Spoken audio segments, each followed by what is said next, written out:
মির্জা ফখরুল বিএনপির চেয়ারম্যান হওয়ার অনেক শখ। মির্জা ফখরুল বলে তারেক রহমান এবং বেগম জিয়ার চাইতে আমি যোগ্য। হাসিনাও ভারতীয় নাগরিক, আমিও ভারতীয় নাগরিক। হাসিনা নাকি যদি দেশের প্রধানমন্ত্রী হয় আমি কেন হইতে পারবো না? মির্জা ফখরুল, আপনার লেখাপড়া নিয়ে আমি কোশ্চেন করছি না, কিন্তু আপনাকে আমি প্রশ্ন করতে চাচ্ছি, একটা রাজনৈতিক দল যখন স্বেচ্ছাচারী হয়, একটা রাজনৈতিক দল যখন অযোগ্য অথর্ব স্বজন প্রীতির মাধ্যমে একটা দলকে স্ট্রাকচার করা হয়, এটা দলের জন্য ভালো না, এটা দেশের জন্য ভালো না। ওই মাটির মধ্যে দূরদর্শিতা বা দেশপ্রেম কিচ্ছু নাই। আপনাদেরকে বলতে হবে বিএনপি এবং আওয়ামী লীগ কোন রাজনৈতিক দল না।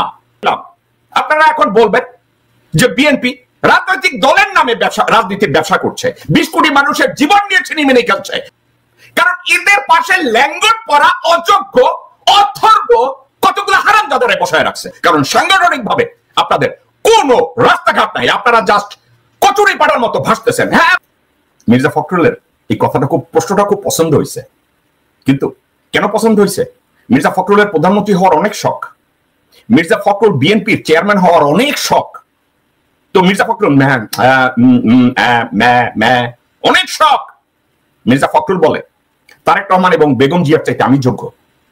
হাসিনাও ভারতীয় নাগরিক, আমিও ভারতীয় নাগরিক। হাসিনা নাকি যদি দেশের প্রধানমন্ত্রী হয় আমি কেন হইতে পারবো না? আমি মির্জা ফখরুলের দোষ দেই না। হাসিনা মাগি, রেহানা মাগি ভারতের নাগরিক হয়ে যদি বাংলাদেশের প্রধানমন্ত্রী হয়, মির্জা ফখরুল কেন হবে না? আর মির্জা ফখরুল যোগ্যতা ভিত্তিক মাপকাঠিতে যদি বিচার করেন, তারেক রহমান এবং বেগম জিয়ার চাইতে সে যোগ্য, কিন্তু সে ম্যাং করছে। এখন একটা কথা, মির্জা ফখরুল ঠিক একই চর্বিত চর্বণ তারা করে যাচ্ছে। কি বলছে? এটা দলীয় সিদ্ধান্ত। মির্জা ফখরুল, আপনার লেখাপড়া নিয়ে আমি কোশ্চেন করছি না, কিন্তু আপনাকে আমি প্রশ্ন করতে চাচ্ছি, একটা রাজনৈতিক দল যখন স্বেচ্ছাচারী হয়, একটা রাজনৈতিক দল যখন অযোগ্য অথর্ব স্বজন প্রীতির মাধ্যমে একটা দলকে স্ট্রাকচার করা হয়, এটা দলের জন্য ভালো না, এটা দেশের জন্য ভালো না। এই কথাটা আপনার চেয়ে ভালো কে জানে? কেউ জানে? কারো বাকি আছে? আপনি তো এটা জানেন। এগেইন আপনাকে যদি আমি জিজ্ঞাসা করি, বিএনপি সরকার 10 বার গঠন করলেও কারো কিছু আসে যায় না, আমিও ওয়েলকাম করবো, করো বিএনপি 10 বার দল গঠন করব। তাইলে দল গঠন করলে দলের ভিতরে স্বেচ্ছাচারিতা কেন ঢুকবে? দলের ভিতরে নেপোটিজম, স্বজনপ্রীতি যেটাকে বলে, এটা কেন ঢুকবে? দেশের 3টা ইম্পর্টেন্ট পজিশনকে একই ব্যক্তি কি করে দখল করবে? আপনারা তো অটোক্রেট ফ্যাসিস্ট, আপনারা তো তৈরি করেন, আপনারা তৈরি হওয়ার সুযোগ দেন একজন অযোগ্য ব্যক্তিকে। একটা অযোগ্য ব্যক্তিকে আপনারা একনায়ক বানাতে সাহায্য করেন। কিভাবে সাহায্য করেন? হাসিনা মাগি দেশের প্রধানমন্ত্রী, হাসিনা মাগি আওয়ামী লীগের সভানেত্রী, হাসিনা মাগি সংসদের নেত্রী। তাই বেটা মির্জা ফখরুল কি হইলো? একনায়ক কে বানাইছে? ওই আওয়ামী লীগ বানাইছে। ওই ভারত বানায় গেছে একনায়ক। কেন বানাইছে? কারণ ওই মাগির মধ্যে দূরদর্শিতা বা দেশপ্রেম কিচ্ছু নাই। তাহলে কি হলো? আপনারা একনায়ক তৈরি করার জন্য এখন আবার ধান্দায় আছেন। বেগম জিয়া বা তারেক রহমানকে ওই হাসিনার মতো ওইটা বানাবেন একনায়ক, দেশের ভিতরে আবার গুম খুন করবেন। আপনাদেরকে কি বলবো? এখন একটা সমাধান আছে, একটা সমাধান আছে মির্জা ফখরুল, একটা সমাধান আছে সালাউদ্দিন, একটা সমাধান আছে। আমি সমাধানের কথা বলি। আপনাদেরকে বলতে হবে বিএনপি এবং আওয়ামী লীগ কোন রাজনৈতিক দল না, এটা একটা পারিবারিক ব্যবসা, রাজনৈতিক ব্যবসা। এখন রাজনৈতিক ব্যবসা যখন ক্ষমতায় আসবে, ওই রাজনৈতিক দলের যে মালিক তারা সিদ্ধান্ত নিবে। এখানে দেশের কনস্টিটিউশন কাজ করবে না, এখানে কে কি ফর্মুলা দেবে ওটা কাজ করবে না, কোন রিফর্ম কাজ করবে না, কারণ এটার মালিক তো পরিবার। আপনারা দুইজনে এত গ্যাং গ্যাং এগুলা না করে এটা বলেন যে আমরা পারিবারিক রাজনৈতিক দল করি। আমাদের পারিবারিক রাজনৈতিক দলে আমাদের যে মালিক, ওই পরিবারের যে মালিক, সে সিদ্ধান্ত নিবে কে প্রধানমন্ত্রী হবে, কে দলের প্রধান হবে। আপনারা এই কথাটা বললেই তো হয়ে যায়। এটা বলছেন না কেন? এটাকে পেঁচাচ্ছেন কেন? এটা নিয়ে ভণ্ডামি করছেন কেন? এটা নিয়ে ভণ্ডামির কিছু নাই।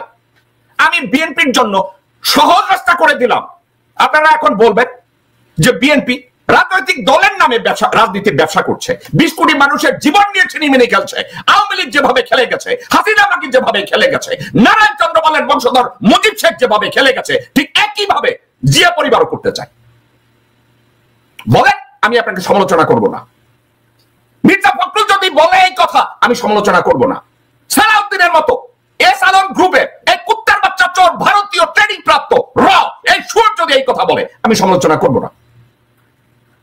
বলেন আপনি, কোনো অসুবিধা নাই যে বিএনপি পারিবারিক রাজনৈতিক দল, এই পরিবারের মালিক বেগম জিয়া এবং তার ছেলে তারেক জিয়া, সুতরাং তারা যেটা সিদ্ধান্ত নেবে এইটাই হবে সিদ্ধান্ত।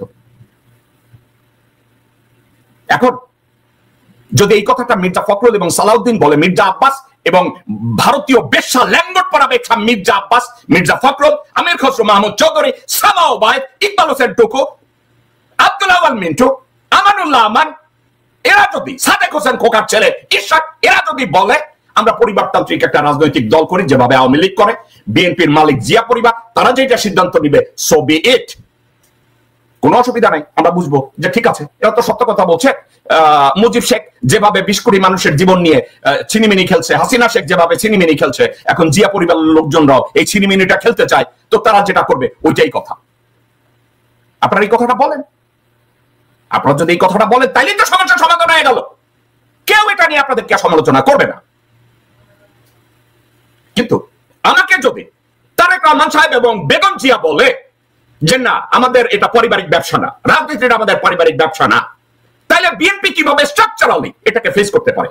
আসলে এ ধরনের ঐক্যমত্য কমিশনের যদি এ ধরনের সুপারিশ থাকে 2 বারের বেশি, অসুবিধা নাই। কেন অসুবিধা নাই? একটা কারণে,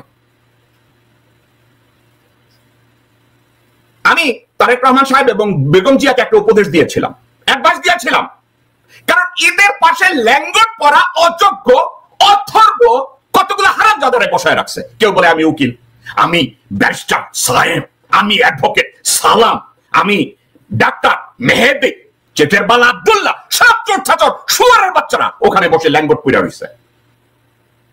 আমি তারেক রহমান বেগম জি আপনাদেরকে আমি বলছিলাম, আপনাদের মা এবং ছেলের 2টা পজিশনকে ফিক্স রেখে প্রত্যেকটা পজিশনকে ইলেক্টেড পজিশন করে দেন।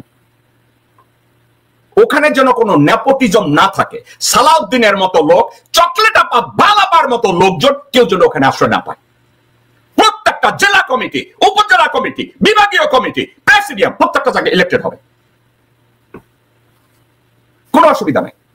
বেগম জিয়া অথবা তারেক রহমান এরা হবে দলের চেয়ারম্যান, ভারপ্রাপ্ত চেয়ারম্যান, যা হবে এরা হবে। আপনারা যদি এটা করেন প্রত্যেকটা, তাহলে সাংগঠনিক ভাবে আপনারা ইকুয়াল হবেন আওয়ামী লীগের মতো, আপনারা ইকুয়াল হবেন জামাত ইসলামের মতো। কারণ সাংগঠনিক ভাবে আপনাদের কোনো রাস্তাঘাট নাই, আপনারা জাস্ট কচুরি পাড়ার মতো ভাসতেছেন। হ্যাঁ, আপনাদের জনপ্রিয়তা আছে, কিন্তু সাংগঠনিক ভাবে আপনারা অত্যন্ত দুর্বল।